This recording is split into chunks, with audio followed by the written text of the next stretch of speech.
Assalamualaikum warahmatullahi wabarakatuh. Selamat pagi, salam sejahtera untuk kita semuanya. Shalom, Om Swastiastu, Namo Buddhaya. Salam sehat untuk kita semuanya. Bapak, Ibu, dan teman-teman sekalian, pejabat dan staf Kemenpan RB yang pagi hari ini bisa hadir secara fisik maupun virtual dalam apel pagi hari Senin. Pertama-tama saya menyampaikan minal aidin wal faizin, mohon maaf lahir dan batin bagi teman-teman yang mudik. Mudah-mudahan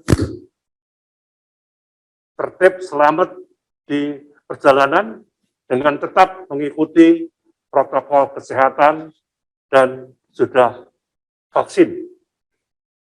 Sebagaimana evaluasi perjalanan mudik khususnya dari Sumatera ke Jawa, dari Jakarta ke Jawa Timur, termasuk beberapa kota di pulau lain, data Balitbank Kementerian Perhubungan, Korlantas, dan Jasa Marga mencapai di atas 85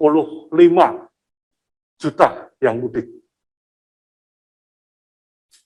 Pada saat keberangkatan mudik, luar biasa, antrian di tol, di jalan alternatif sampai penyeberangan Merak, Bakahuni, sampai Banyuwangi, Bali, padat sekali.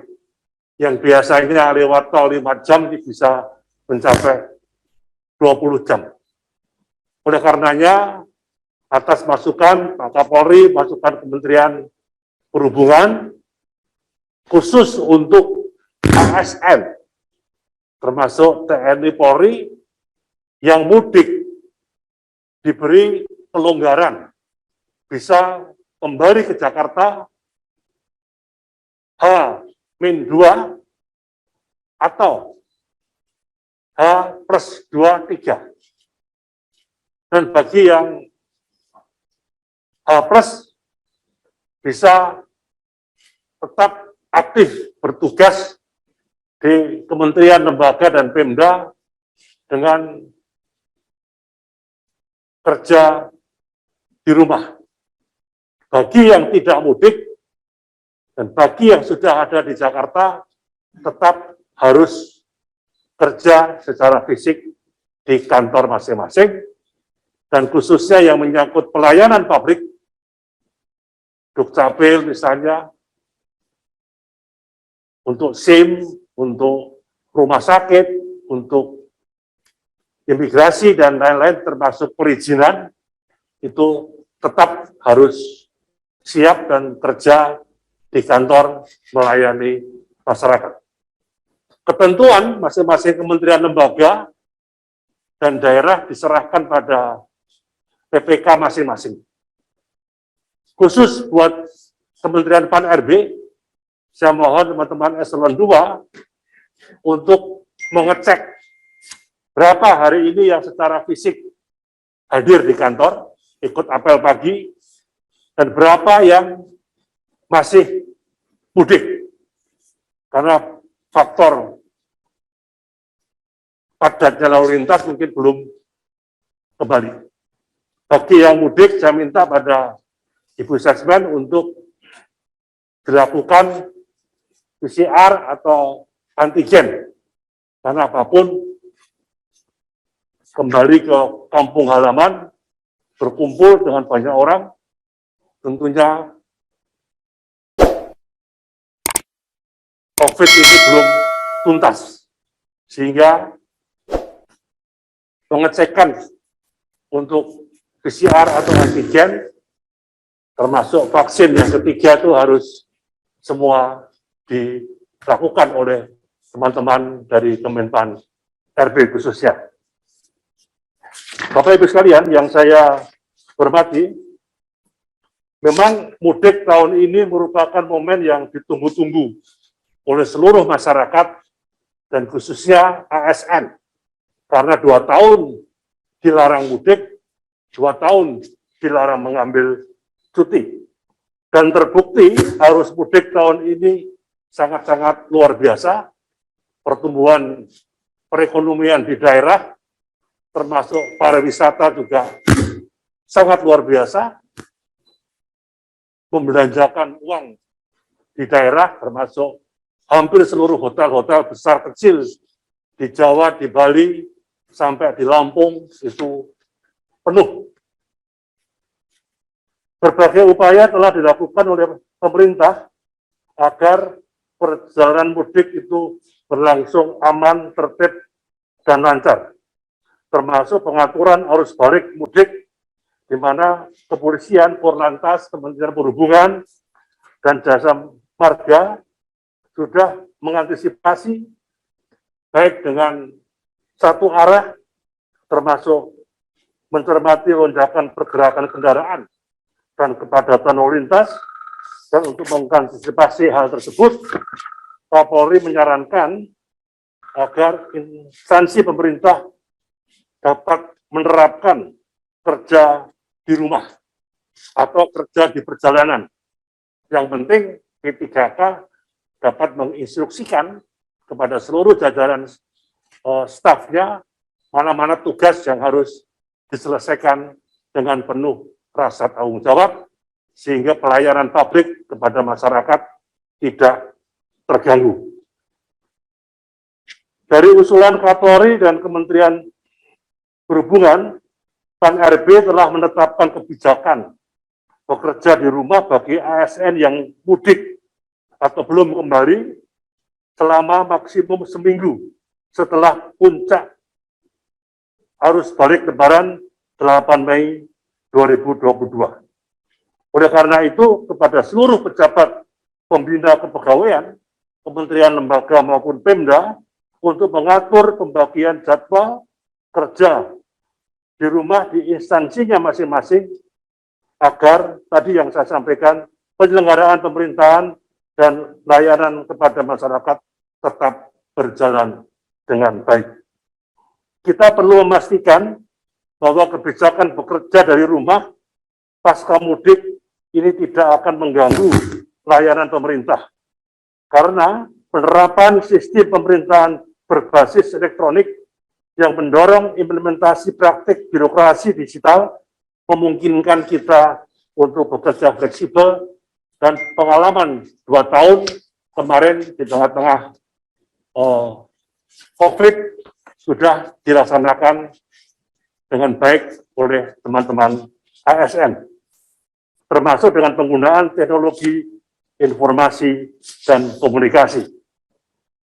Selain untuk mendukung kelancaran arus balik mudik Lebaran, sistem bekerja dari rumah juga dapat dijadikan kesempatan untuk isolasi mandiri setelah kita dan keluarga kembali dari daerah, dari kampung halaman atau berlibur. Mengingat pandemi COVID belum sepenuhnya berakhir. Harapannya kebijakan kerja di rumah ini dapat menjadi bagian dari upaya pencegahan kasus positif COVID. Bapak Ibu sekalian yang saya hormati,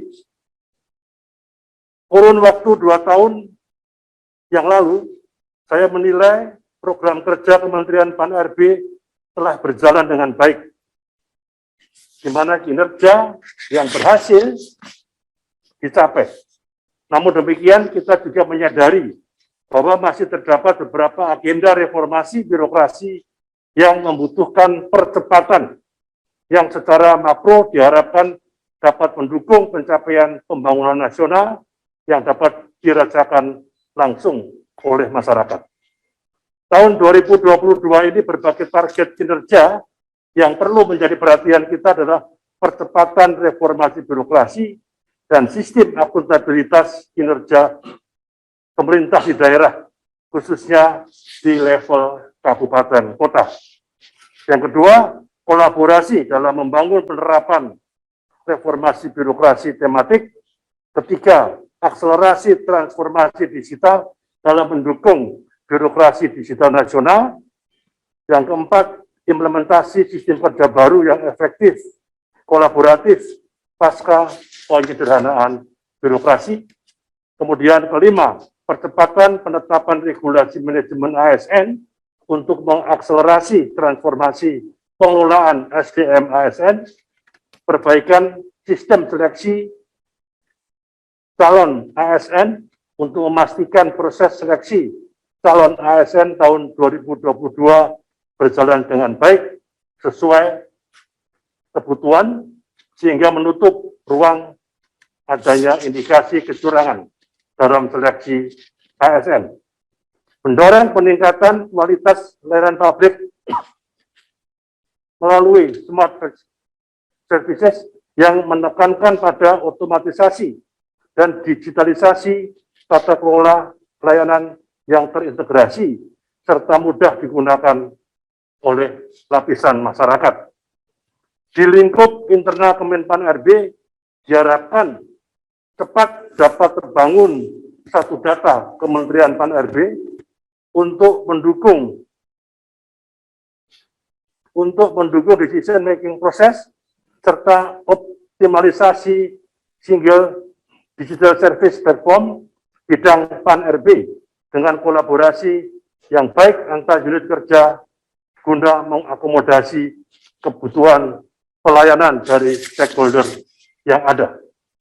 Bapak Ibu sekalian yang saya hormati, saya kira tugas jangka pendek yang harus diselesaikan oleh Kemenpan RB adalah segera dengan PKN mempersiapkan penerimaan pegawai baru khusus untuk orang asli Papua yang nanti akan ditempatkan di rencana 3 provinsi pemekaran di Papua, kemudian menempatkan orang asli Papua di seluruh kementerian, lembaga, dan pemerintah daerah. Ini harus segera dilaksanakan tahun 2022 sebagaimana arahan Bapak Presiden. Yang kedua, data klaster pertama 6.000 pegawai termasuk TNI Polri yang dipersiapkan awal 2024 untuk pindah di ibu kota negara baru juga harus sudah detail di tiap-tiap kementerian lembaga termasuk TNI Polri. Saya kira demikian beberapa hal-hal yang saya kira kami mengajak kita semua untuk tetap konsisten menjadi contoh penerapan disiplin protokol kesehatan, tetap menggunakan masker, tetap jaga kebersihan khususnya, pastikan diri dan keluarga telah melakukan vaksinasi lengkap termasuk vaksin booster. Demikian yang ingin saya sampaikan pada apel pagi di Kementerian Pan RB Senin hari ini. Terima kasih atas perhatiannya. Salam sehat selalu. Selamat bertugas, selamat bekerja. Wassalamualaikum warahmatullahi wabarakatuh. Om Santi. Waalaikumsalam warahmatullahi wabarakatuh.